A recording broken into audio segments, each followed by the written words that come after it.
जो ये देख रहे हैं कि मुसलमानों की सरपरस्ती करने वाला कोई नहीं है, सारे के सारे बेईमान हैं, सारे के सारे गद्दार हैं, सारे के सारे मुसलमानों की दुश्मनी पर आमादा है।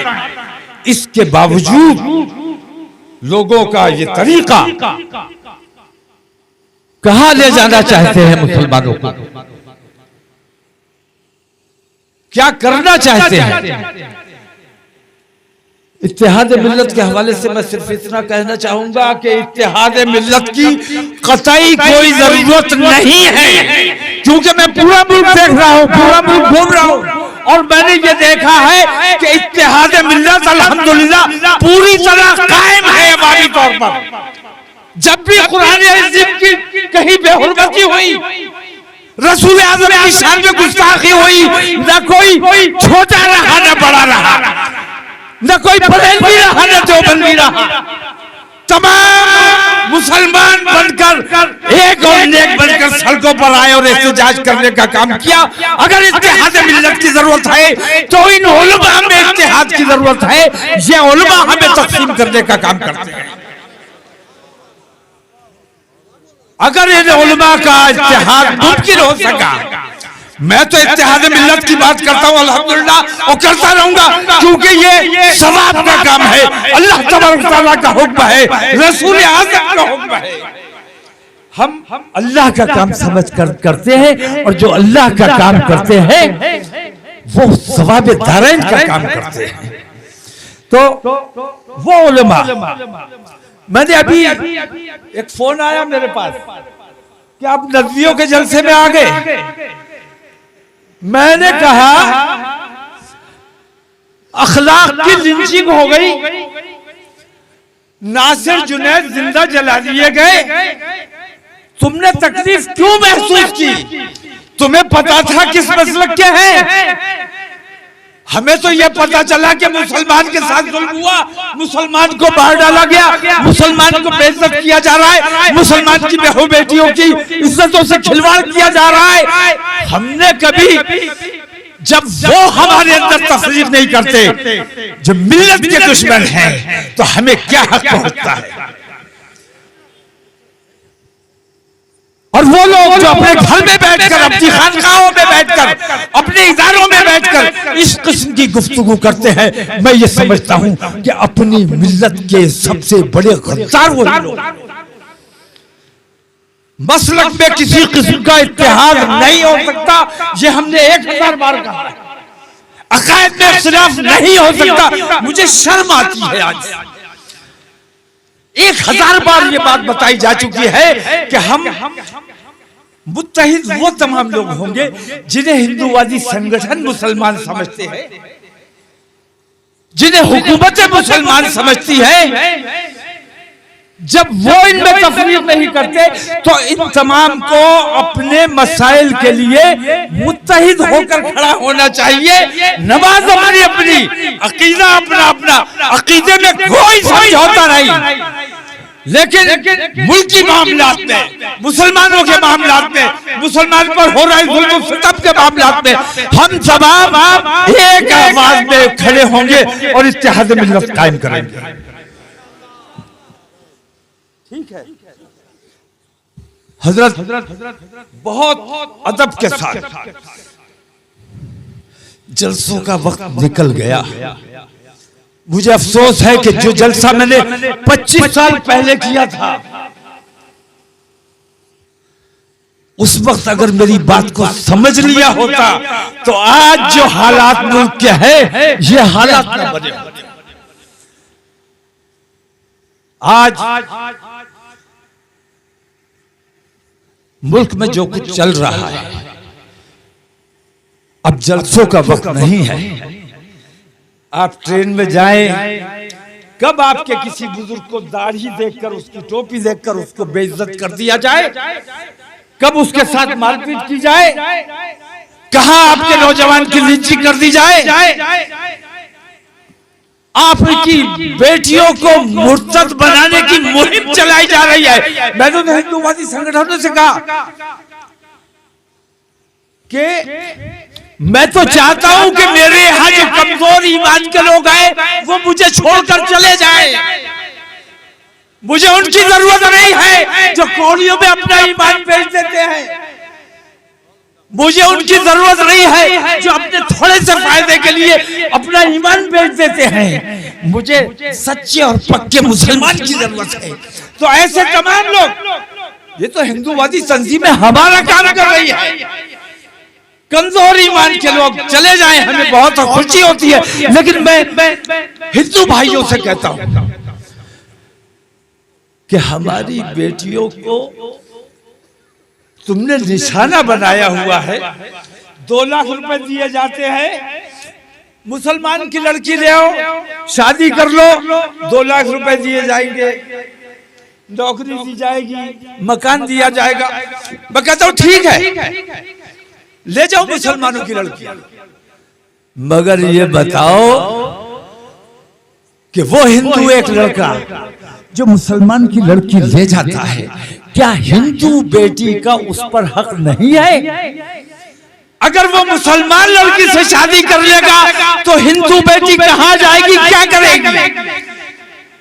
हमें हिंदुओं की भी फिक्र है, वो भी हमारे हिंदुस्तानी भाई हैं, हम उन्हें अपना भाई समझते हैं और इसीलिए तमाम तकलीफें बर्दाश्त कर रहे हैं कि हमें अपने मुल्क में अमन कायम रखना है। तुम्हारी सारी बेईमानियां, तुम्हारे सारे जुल्म सितम, हम तमाम तकलीफें बर्दाश्त कर रहे हैं। बुज़दिल नहीं है, अल्हम्दुलिल्लाह बाजुओं में ताकत है, हिम्मत है, लड़ सकते हैं, लेकिन अपने मुल्क में इत्तेहाद चाहते हैं, अमन चाहते हैं, शांति चाहते हैं। इसलिए हम लड़ाई से परहेज कर रहे हैं। हमारे सब्र का इम्तिहान मत लो, हमारे सब्र का इम्तिहान मत लो। हम अपने मुल्क से मोहब्बत करते हैं और ये समझ लेना कि मैं मुल्क से इसलिए मोहब्बत नहीं करता कि मैं तुमसे डरता हूं। कोई भी मुसलमान हुब्बुल वतनी जुज़्व ईमान है। मैं अपने मुल्क से इसलिए मोहब्बत करता हूं कि अल्हम्दुलिल्लाह मैं मुसलमान हूं। मोहब्बत करते हो कि नहीं करते?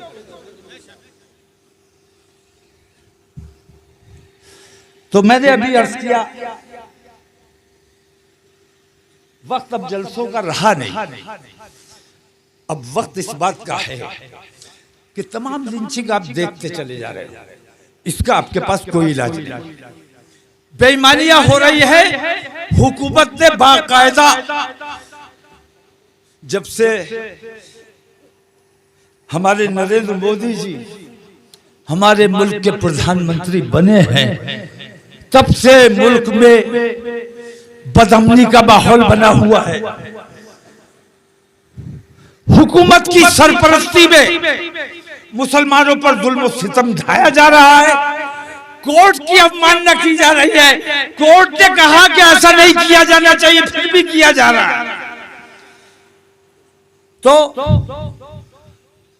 जो बेईमानियां हो रही है, हम सब्र कर रहे हैं।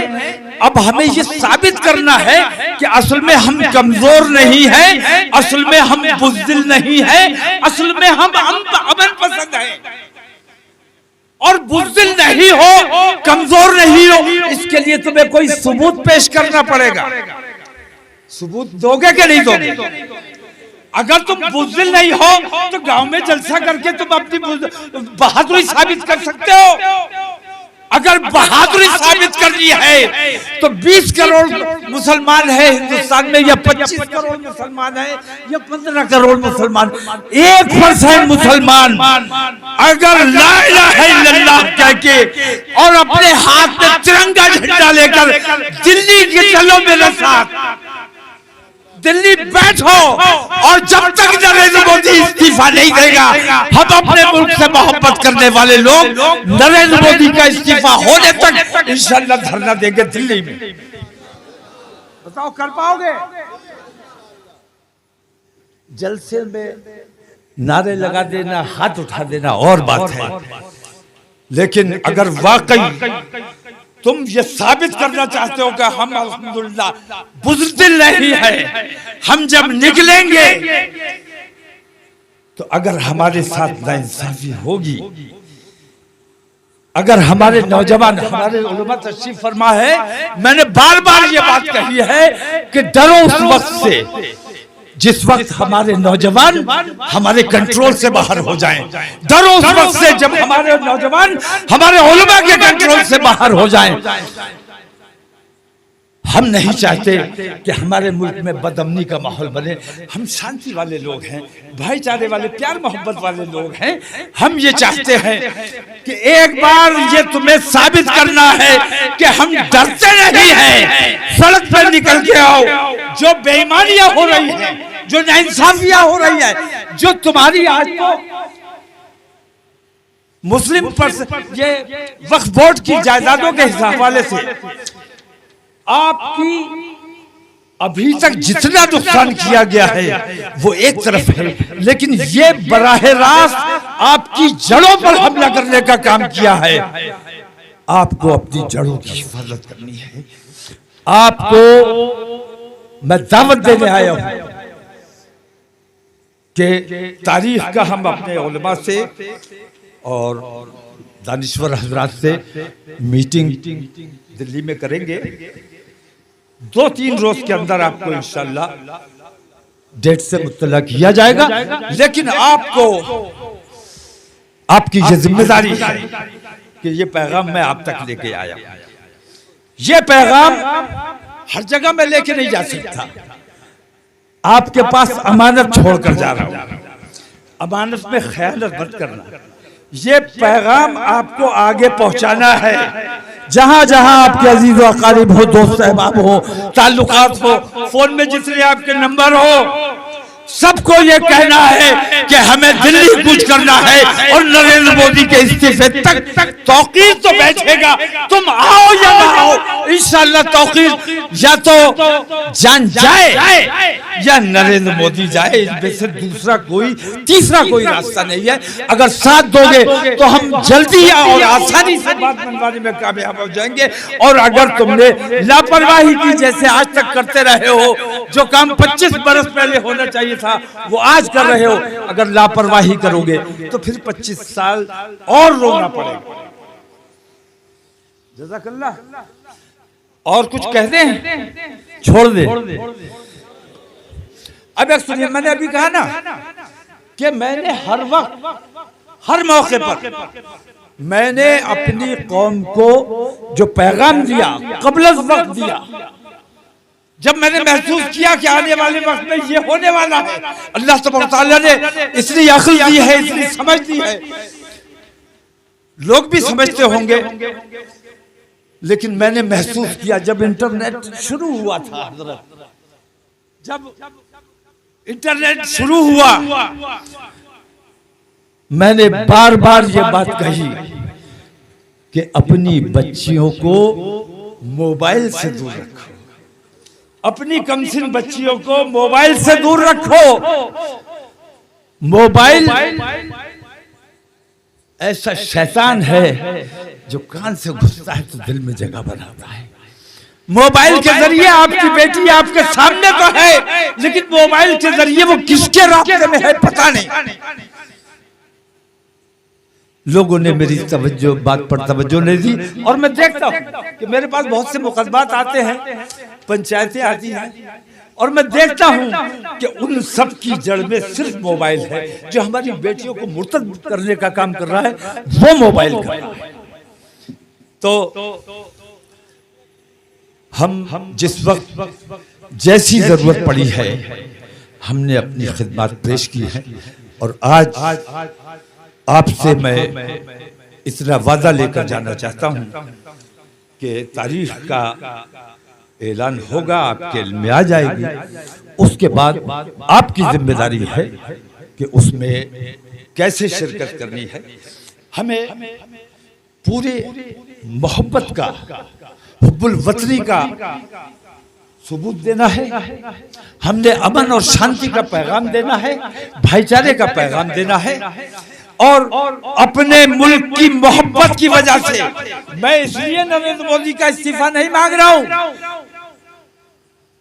कि वो मुसलमानों के दुश्मन हैं। बल्कि मैं ये मांग इसलिए कर रहा हूं कि वो मेरे मुल्क को नुकसान पहुंचाने का काम कर रहे हैं और मैं अपने मुल्क से मोहब्बत करता हूं।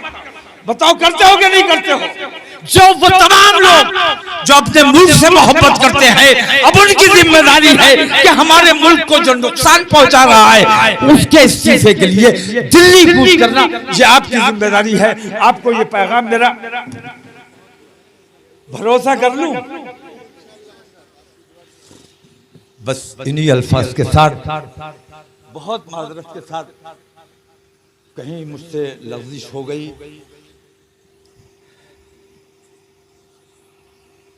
मुंतज़िमीन जलसा को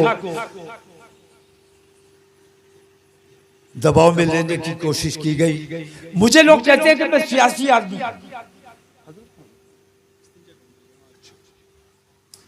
मुझे लोग कहते हैं मैं सियासी आदमी। मेरा अल्लाह जानता है कि मैं सियासत नहीं करता, मैं सिर्फ अपने मिल्लत की तक़वियत का काम करता हूं। सियासत अगर करूं तो एमएलए बन जाऊं, एमपी बन जाऊं, मिनिस्टर बन जाऊं और बिना तुम्हारे पास आए, बिना ये पसीना बहाए सब कुछ हासिल किया जा सकता है। लेकिन जिस दिन मैंने इत्तेहाद मिल्लत बनाई उस दिन मैंने ये ऐलान किया था कि हिंदुस्तान के किसी हाउस का मेंबर नहीं बनूंगा। राज्यसभा नहीं चाहिए, एमपी नहीं चाहिए, कोई ओहदा नहीं चाहिए। हमें अपनी मिल्लत का वकार बुलंद करना है। हमारी मिल्लत के साथ जो जुल्म सितम हो रहा है हमें इससे निजात दिलानी है। बताइए ठीक है? तो इन्हीं अल्फाज के साथ मैं अपनी बात को खत्म करता हूं और 4 मिसरे आपकी नजर करके जा रहा हूं कि हक के शहदाई हैं, हो कि नहीं हो? हक के शहदाई हैं, बातिल को कुचल डालेंगे। हक के शहदाई है, बातिल को कुचल डालेंगे। गर्दिशे दहर भी उलझी तो मसल डालेंगे और हमने जिस दौर को चाहा है बदल डाला है और इंशाअल्लाह जिस दौर को चाहेंगे। अभी इस्लाम जिंदा है, अभी कुरान बाकी है। अभी इस्लाम जिंदा है, अभी कुरान बाकी है। अभी इस्लाम जिंदा है, अभी कुरान बाकी है। अभी इस्लाम जिंदा है, अभी कुरान बाकी है। अभी इस्लाम जिंदा है, अभी कुरान बाकी है। गुलामों के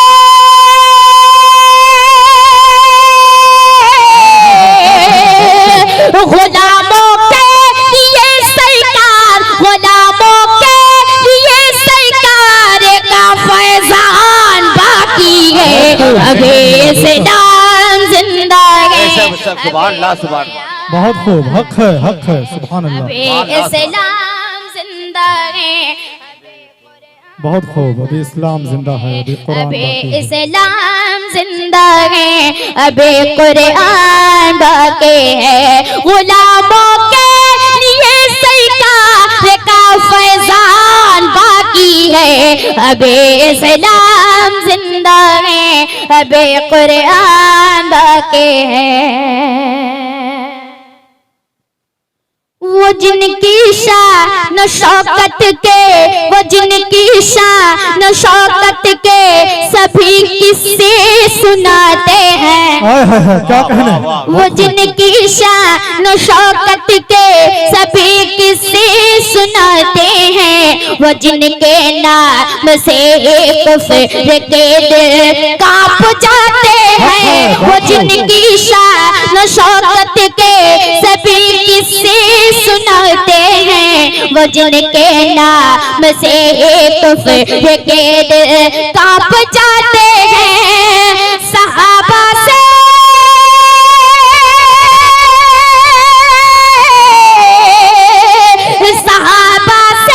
मिला था जो, सहाबा से मिला था जो, वही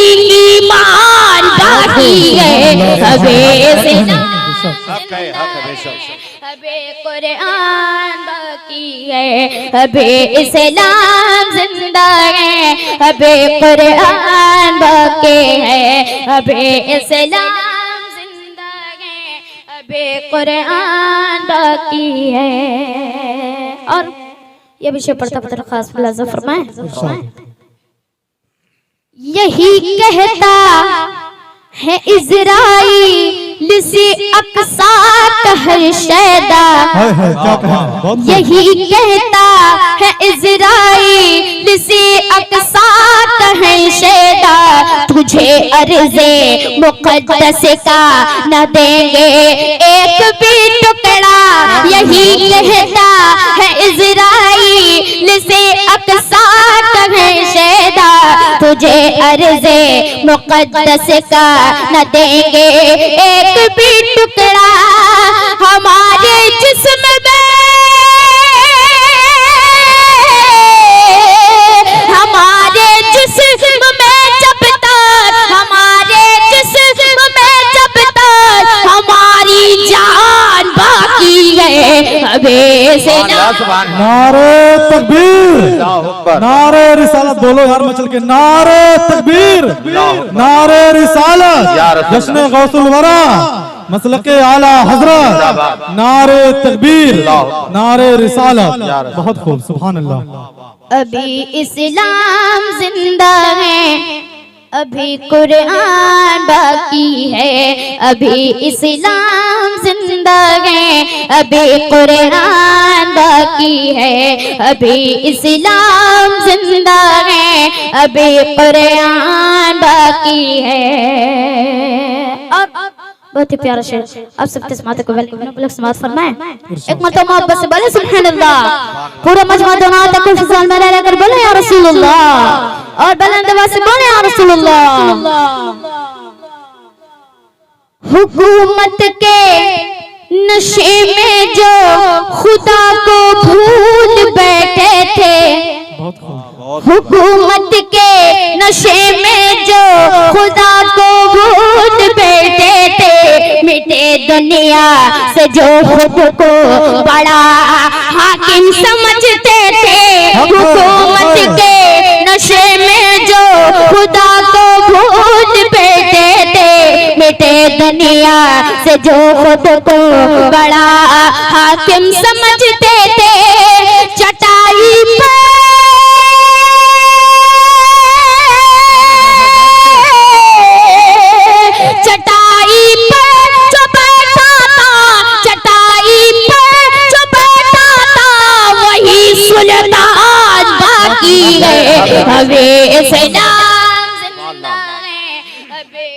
सुभान अल्लाह, सुभान अल्लाह, बेशक। अभी इस्लाम जिंदा है, अभी कुरान बाकी है। आप लोग भी मेरे साथ मिलकर पढ़े, अभी इस्लाम जिंदा है, और बुलंद आवाज से अभी इस्लाम जिंदा है, अभी इस्लाम जिंदा है, अभी इस्लाम जिंदा है, अभी कुरान बाकी है। गुलामों के लिए सरकार का फैजान बाकी है, अभी इस्लाम जिंदा है, अभी कुरान बाकी है। और बहुत ही प्यारा शेर आप सबके साथ हुआ है, लेकिन आप लोग समात फरमाएं। एक मरतबा बुलंद आवाज से बोले या रसूलुल्लाह, आगे से लेकर पीछे तक बुलंद आवाज से बोले या रसूलुल्लाह, और बुलंद आवाज से बोले या रसूलुल्लाह।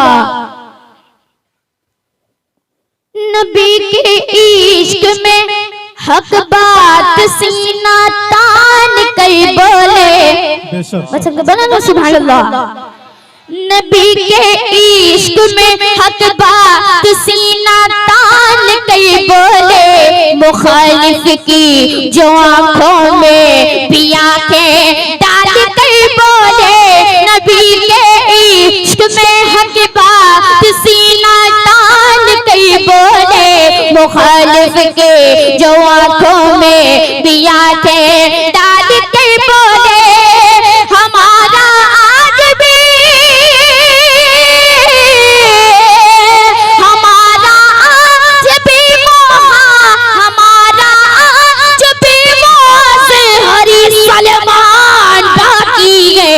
अभी इस्लाम बहुत खूब, सुभान अल्लाह, सुभान अल्लाह। अभी इस्लाम जिंदा है, अभी कुरान बाकी है, गुलामों के लिए सरकार का फैजान बाकी है।